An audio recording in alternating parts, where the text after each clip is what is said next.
Okay, war breaking ನಲ್ಲಿ Iran ಮೇಲೆ ದಾಳಿಗೆ ಪರೋಕ್ಷ ಕಾರಣ ಸೌದಿ ರಾಜ್ಕುಮಾರನ ಈಗೊಂದು ಪ್ರಶ್ನೆ ಕಾಡ್ತಾ ಇದೆ. ಪದೇ ಪದೇ ಟ್ರಂಪ್ಗೆ ಕರೆ ಮಾಡಿ ದಾಳಿ ಮಾಡುವಂತೆ ಒತ್ತಡ ಹೇರಿದ್ರಾ?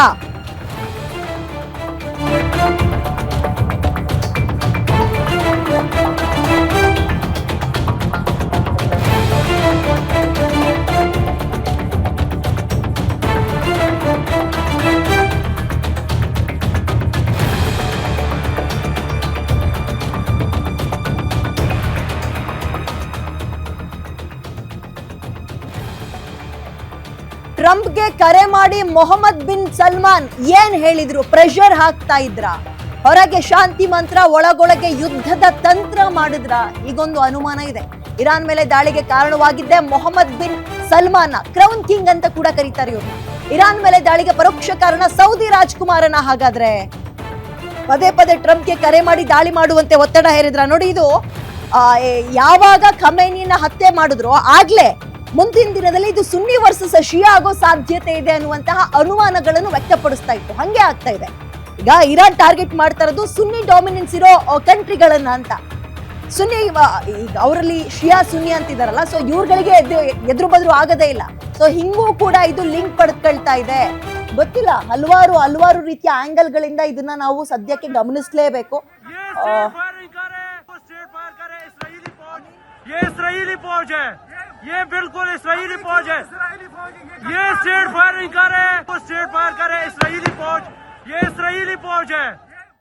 ಓಕೆ, ಇದ್ರ ಬಗ್ಗೆ ಮತ್ತಷ್ಟು ಡೀಟೇಲ್ಸ್ ನನ್ನ ಕಲಿಗೆ ದಿಲೀಪ್ ನೀಡ್ತಾರೆ. ದಿಲೀಪ್, ಇದು ಇರಾನ್ ಟಾರ್ಗೆಟ್ ಮಾಡ್ತಾ ಇರೋದು ಸುನ್ನಿ ಡಾಮಿನೆನ್ಸ್ ಇರೋ ರಾಷ್ಟ್ರಗಳನ್ನ ಅಂತ ಅನ್ಸುತ್ತೆ.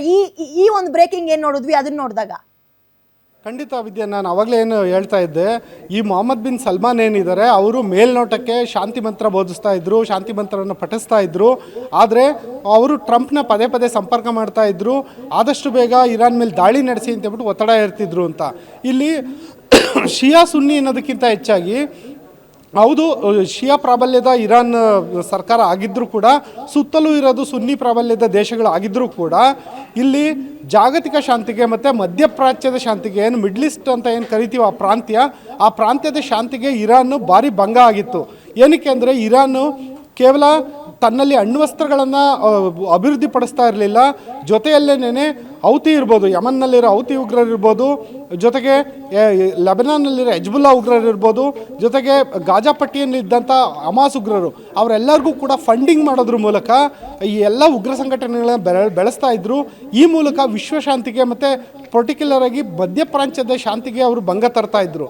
ಜೊತೆಗೆ ಏನು ಒಂದು ವೇಳೆ ಏನಾದರೂ ಇರಾನ್ ಬಳಿ ಅಣ್ವಸ್ತ್ರ ಅನ್ನೋದೇನಾದರೂ ಬಂದಿದ್ದರೆ, ಇವತ್ತೇನು ಅಯಾತುಲ್ಲಾ ಅಲ್ ಖಮೀನಿನ ಈ ರೀತಿ ಹೊಡೆದಾಕಿದ್ರಲ್ಲ, ಆ ರೀತಿ ಹೊಡೆದಾಕಕ್ಕೆ ಮುಂಚೆ ಅಮೆರಿಕ 1000 ವರ್ಷದಲ್ಲಿ ಯೋಚನೆ ಮಾಡಬೇಕಾಗಿ ಬರೋದು.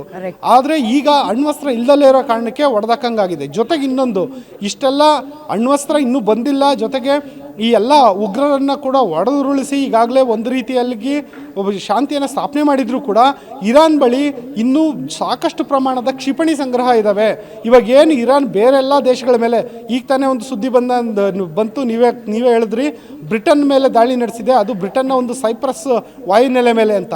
ಸೈಪ್ರಸ್ ವಾಯುನೆಲೆ ಮೇಲೆ ಬಿದ್ದಿರೋದು ಕೂಡ ಇರಾನ್ನ ಖಂಡಾಂತರ ಕ್ಷಿಪಣಿಗಳೇ. ಏನೊಂದು ICBMಗಳನ್ನ ಇದು ರಷ್ಯಾ ಮತ್ತು ಚೈನಾ ನೆರವಿನೊಂದಿಗೆ ಇರಾನ್ ಅಭಿವೃದ್ಧಿಪಡಿಸಿತ್ತು. ಆ ಕ್ಷಿಪಣಿಗಳೇ ಇವತ್ತಿನ್ನೂ ಆರ್ಭಟಿಸ್ತಾ ಇದ್ದಾವೆ.